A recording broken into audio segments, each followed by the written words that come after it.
Praise the Lord. Welcome to AIM.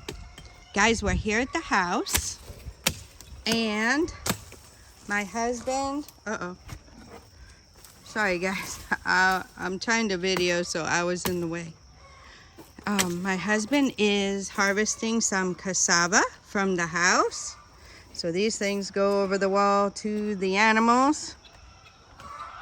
They will enjoy.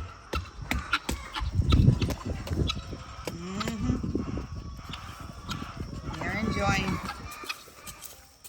So my husband is going to harvest the cassava.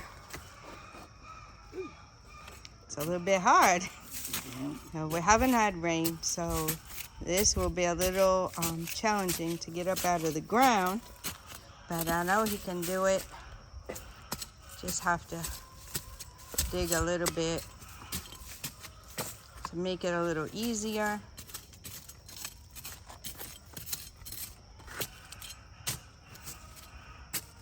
The ground is really hard. That's why we haven't tilled yet. Oh, he already harvested some. There it is. So that was the one that was over there laying down. I showed you guys this big branch that was already growing its little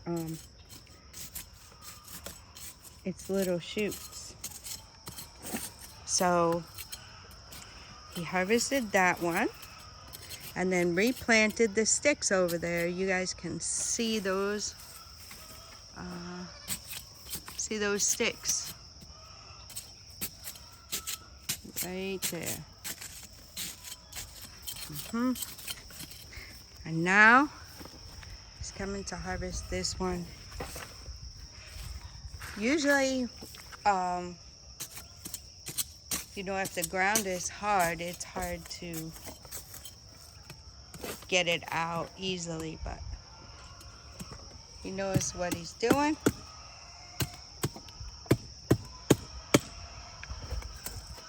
It's getting there.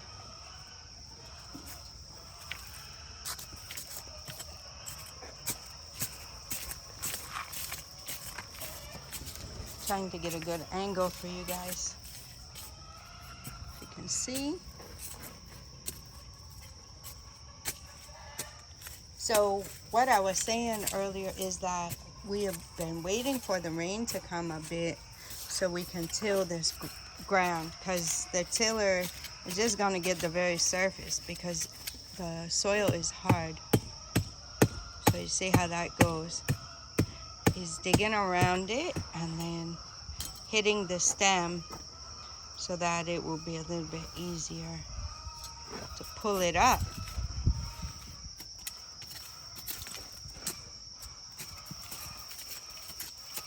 You get the back side as well. Anyway, once the rain comes a bit, we will get the ground tilled and then we will plan out our garden. If we're going to keep those garden eggs, they look kind of dead to me, but my husband was saying once they get water, they will come back. So I guess we're going to keep those. So that whole, the half of the garden over there will be the, there it is, guys. There it is, some good cassava. So the half of the garden over there will mostly be the garden eggs and the cassava. So over here, maybe we can plant, I think there's a couple peppers over there too. But we also have pepper in Nana's garden.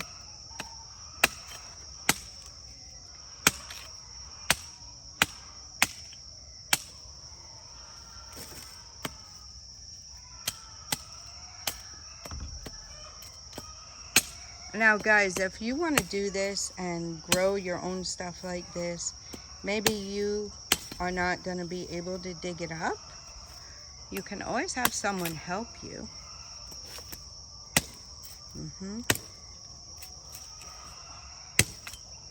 Like if we weren't able to do it, if it was me, my husband was at the farm or something and I need this and FuFu was here, he will dig it for me. So, don't be afraid of having your own garden. If you need help doing the things, you can always hire somebody to help you a little bit. They won't charge much. This one Is old? no, it's getting spoiled. Oh, okay. But the animals don't care. That has some very fresh, not just the peeling, but the whole cassava. Enjoying. And it's simple. You just throw it over the wall.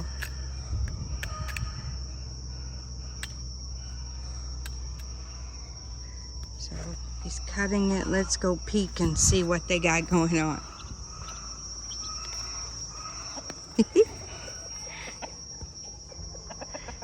You saw they were running, but they'll come back over to it for sure.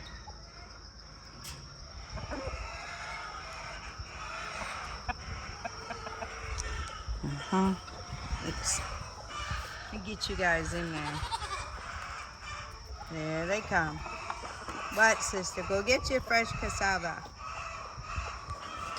Yep, so they will eat it for sure. So, This is what we got. okay, this is what we got. I think we don't need to pluck two. One is enough. So, Okay, so we can save the other one. yeah, anytime we wanted to make FuFu, we just come out and. Nice. So, our daughter is here. It's Frida and Nana's mom. And she is here. And she has made some light soup. So, we went through the freezer, took out the meat that she needed to make the light soup. And she also made jollof. And we went to the little shops and she selected everything she needed to cook. So we went, I bought that and came back. And yesterday she made the light soup and she made jollof. And today she will be pounding fresh FuFu for her dad. Oh, I didn't show you guys. This is fresh plantain from the farm. So he just cut it off of the stem. This was one bunch, guys, one. So he cut it off and letting it drain a little bit. Yep, so that's what he got from the farm. And they will be making fresh FuFu. I'm gonna go ahead and wait, and when they're actually doing it, I will show you guys that. So what a blessing, what a blessing. Her and Frida were in the kitchen yesterday cooking and cleaning up after it. So Frida was the cleaner, Mom was the cooker. We had lights out again, and I went and started the generator. I said, we're tired of that. And it was hot, they were cooking. So that was a blessing. Oh, my husband's calling me. It's time for the papaya, guys. Our first papaya from the MiniFarm. We've gotten papaya from our 50-acre farm, but not from the MiniFarm. I have been watching this for a while, showing you guys. Is it only the bottom one ready? Yeah, the bottom one is ready. This one too will be ready very soon, but normally I like it this way. I don't want it to be too much ripe. Right, then it's kind of mushy, right? Right, so this one I like it this way. You just plug it like this. Oh. That's it. Wow, I didn't know that. Yeah, you just. I thought you were coming to cut it or something. No, you plug it. So what about the other papaya in there? It's not ready yet. Oh, okay. I think it's gonna be ready very soon. Okay. Because this one came first before that one. So since this one is ready, the other one too, it won't take long. Wow. So you can have it, and then thank you. We will peel it and then eat them. Wow. Yeah, We let me go thank take God. this one down. So see, guys, you can. These, guys, I am not an expert papaya tree grower. I threw the seeds here in the starter garden. That's it. A lot of them too. Way too many. Way too many. And I picked out, I didn't know the male from the female. I didn't know how to tell. We did lose one papaya tree that I planted over here to the thing that we had to redo for the wastewater catchment things. See, guys, that's another thing. Like, if you're able to do it in the beginning, these are some of the things that happen. So when we had to put this pipe in, the problem with that is, number one, we didn't plan for that expense. We thought we had that completed. And number two, now look at our wire gush.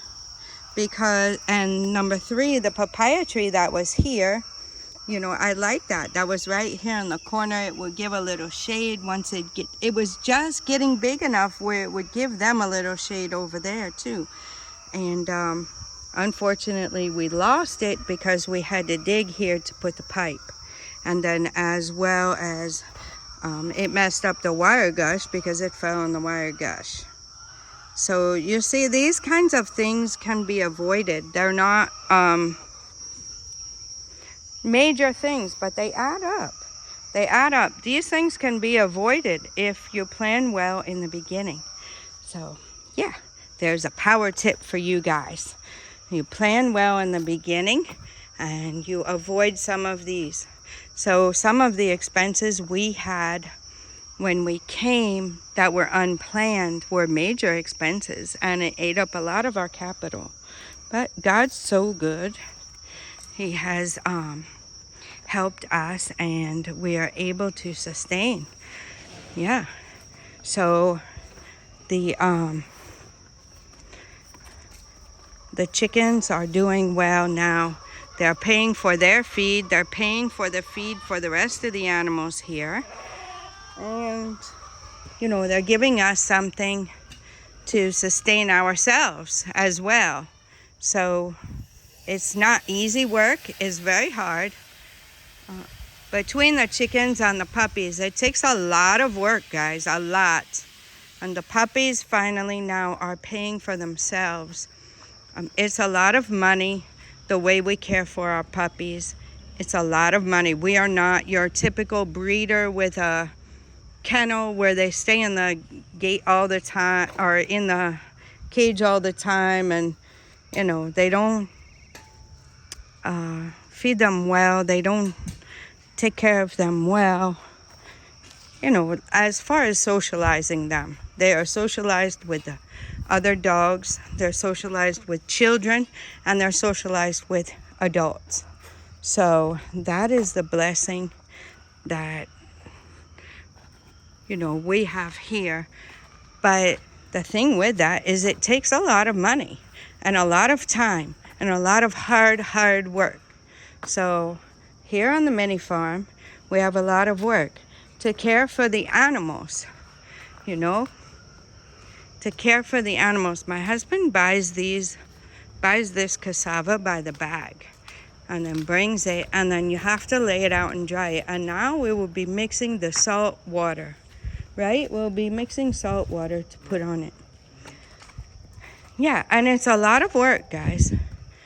You know, it's a lot of work. If you guys see us here, think we have all kinds of money and all that stuff. No. The things that we worked hard for in the U.S., we shipped them. It cost a lot of money. And when we came, we had a contingency. And, you know, the money we had left after purchasing a 50-acre farm, after building the house, after building the store and storage, you know, we should have been able to do the Airbnb. But because of these other issues that had come up, we thank God that we had that money and were able to fix those. The borehole, the wastewater, the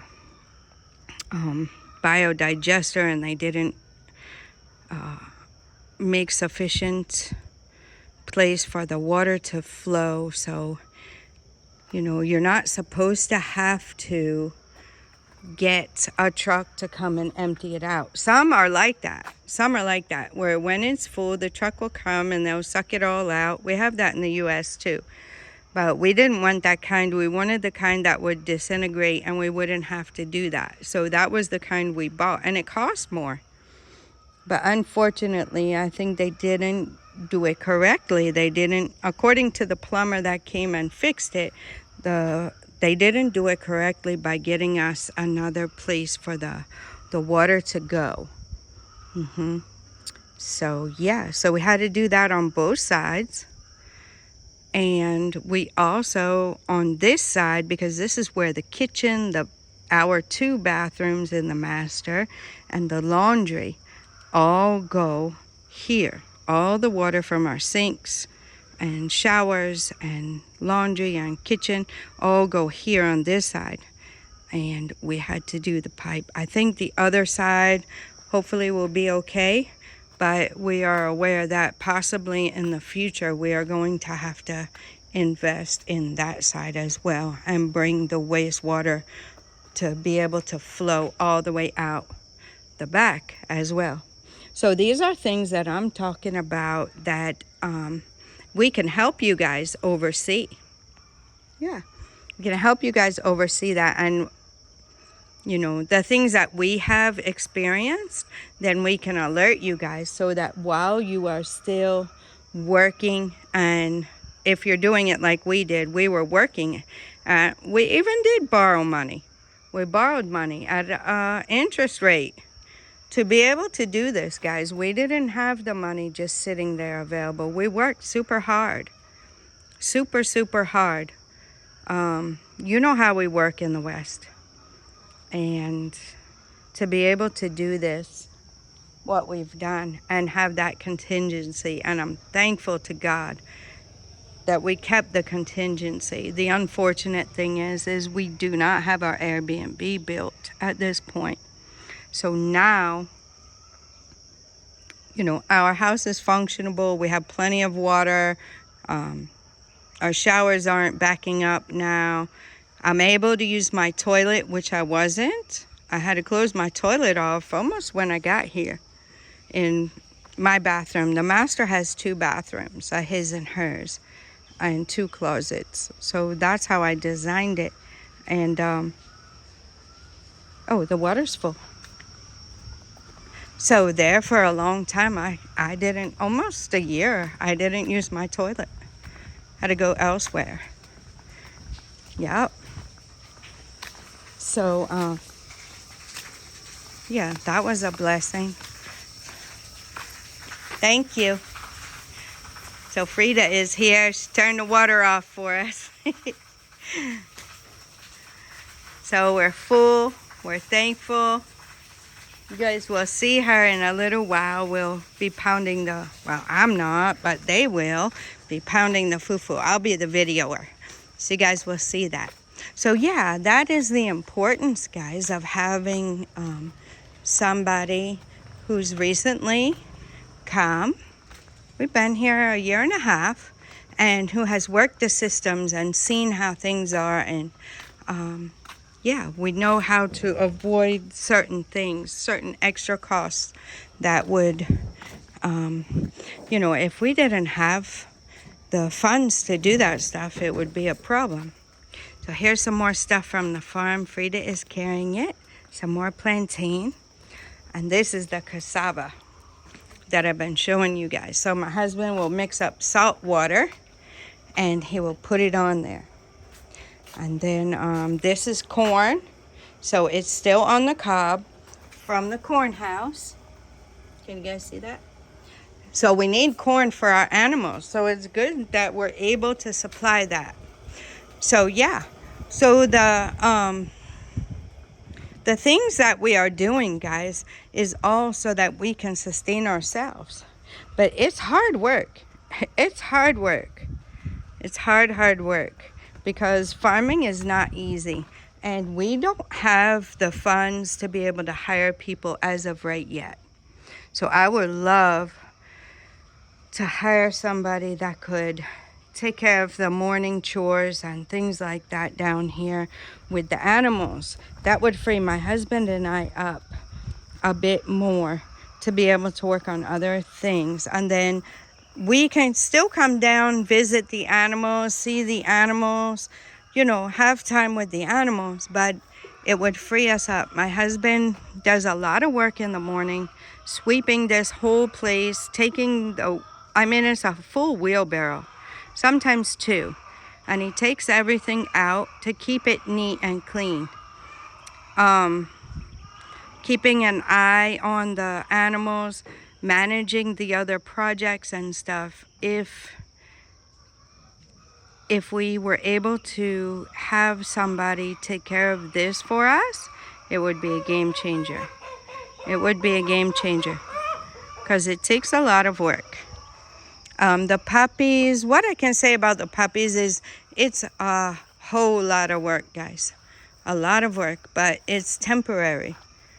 You know, it's for a few months and then they're gone to their forever homes.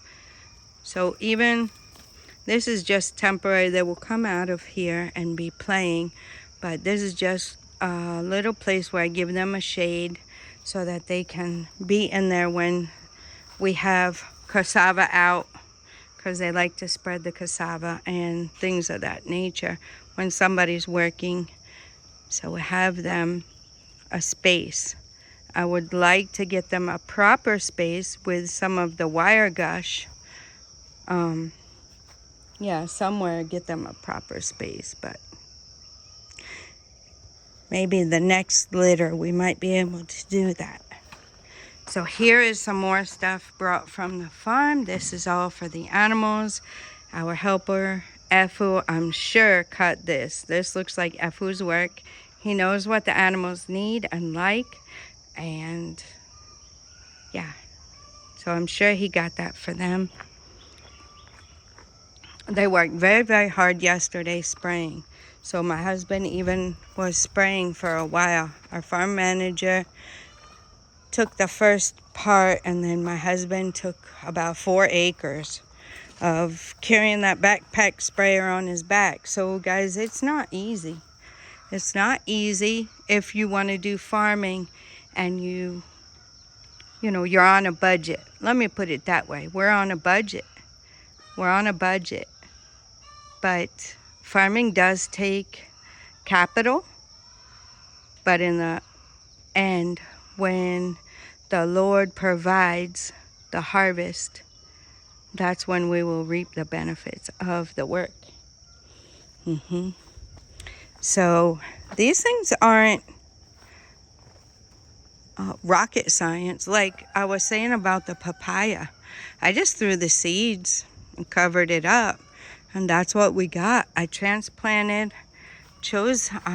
papaya to transplant this one, and I transplanted a couple others in here, but this is the one that really we kept. And yeah, it's doing very, very nice. So it's a different type of papaya than this one. So they're different types. I had seeds from different ones. So from this little round type and from that long type, I had seeds and I threw them in there all together. I probably put more, maybe 100 seeds right there. And then this papaya just grew up from a compost I was starting. But yeah, like I gave that up, guys, because it's a lot of work and the animals do eat our scraps. So that's pretty much, I think in a separate video I'm going to show you guys the FuFu, because this video is getting kind of long. And I hope you're gleaning something from it. So if you guys need help planning, you have questions, you don't know where to start. First of all, guys, if you do not have a passport, that is the first place you need to start. You can't do anything unless you have a passport. You can't visit, you can't move, you can't do anything without a passport. So guys, I would suggest, even if you're on the fence about it, you're not sure that you really want to, I mean, get a passport. Get a passport. It's a good thing to have. So get your passport, and that, I would say, is the very, very first step. And then think about your life. What do you want your life to look like? I'm telling you, we work hard. I work very hard. I work hard every day. Every day, 365 days a year. Every day I work hard. But I worked hard in the States as well for somebody else. I did not have all of this in the States. No way. No way. And I worked harder, and it was a unhealthy environment I worked in. Very, very stressful, and making somebody else rich. And I was in plastics manufacturing. So in a factory, yeah, even though I was upper management, you know, things of that nature, I worked. And you're inside with the plastic fumes and all of that. You guys know that's not good for you. So, yeah. So working in this workplace environment compared to that, and being able to build our own stuff. We're up to 10 sheep now. 10 sheep. Yep. We're up to 10, guys. So we're building our mini farm little by little. And it's a blessing, a huge blessing. We have the goats, we have the guinea fowl, we have the geese, chickens. I mean, we are blessed beyond measure. So I would say, you know, whatever you want your life to look like, this is what we wanted our life to look like. Now it's hard in the beginning, but when we're able to continue to build it and hire somebody to help do this down here. FuFu is part-time. So the things he's doing, he does a lot around here, but he's part-time. So if we're able to hire a full-time helper or one more part-time that would maybe take care of the animals in the morning, that would be a game changer. So that would be a goal of mine to work towards. And as we build the mini farm, as we continue to build the 50-acre farm, as we continue to, you know, pursue the other business ventures that we are doing, you know, I know that that time will come. So the goal for me is to have the animals, the chickens, the eggs, and all of that sustain themselves and us, and be able to hire somebody that would be here every morning and take care of the animals for us. That would be a huge game changer. So for me, that would be the next goal, that we could do that. Yep, that we could hire somebody that would come in the mornings and take care of the animals down here and free us up to be able to move to other ventures as well. So that's the goal, to hire people, to employ people, treat them well, pay them well, and be able to venture out into other things. Yep. So that is what is going on here at the mini farm. Guys, stay tuned. I'm going to give you another video with the FuFu. So I'll explain the FuFu and the soup that we're eating. And we'll probably show you the cutting of the papaya and all that good stuff. They say that we can put this in the refrigerator, and the plantain in the refrigerator, and it will stay like that. So we're going to experiment with that as well. All right, guys, I still have work to do, so I have to finish cleaning up here, getting the dogs water. I just wanted to take that time to stop and do the video, show you guys the cassava harvest. What a blessing. Even in dry season, we're still harvesting, guys. A lot of the stuff that was used to prepare the soup and things was from the garden that I had in the freezer. The garden eggs, the pepper, the tomatoes, all came from the garden here during the rainy season when we picked all that stuff and I put it in the freezer, and we're still using it. We still have some left. So that was a blessing, a huge blessing. We didn't have to go and try and find those things and pay a lot of money to buy them. We had them in the freezer. The meat came right from the MiniFarm, and we had that in the freezer as well. So that is our goal. That's our goal. What's yours? What's your goal, guys? What do you want your life to look like? I mean, you can work on it. Just start one step. We started with our first step. I started with getting my passport, guys. So that's your very, very first step. Get your passport. Yep, it's important. All right, guys, I'm going to leave it at that. And until next time, God bless you.